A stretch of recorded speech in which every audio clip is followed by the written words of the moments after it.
Well, there's been a really clear call from the arts and culture sector over the last number of years around funding, particularly to support venues, creative programs, things that are giving musicians, actors, artists, writers all their kind of first shot that gets them notoriety, that gets them profile, and allows us to continue to develop that sector in Northern Ireland.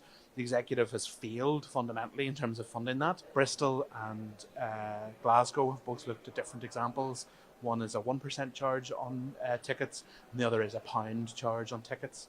When you think about it nowadays, whenever you're ordering something online, whenever you're paying for something in a shop, you'll quite often be asked, would you like to donate £1 to whatever particular cause it is, or round something up to the nearest pound?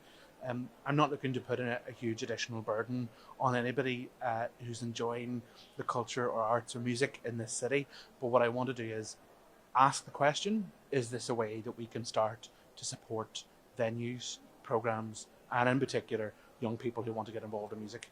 We know that the investment into arts, for every pound you put in Northern Ireland, you get sometimes a tenfold return in terms of what it brings to the local economy.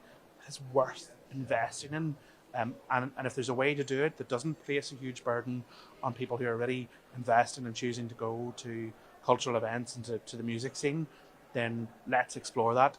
Nothing is definite here. This is about exploring the options and seeing what we might be able to do to further support musicians and venues. I honestly don't think a very, very small charge is something that people will mind paying if they know that it keeps the sector sustainable and keeps it alive, that it keeps venues' doors open. But what we do need to see is this is perhaps a small measure of where the council can work together with its partners in the culture scene to make something like this happen.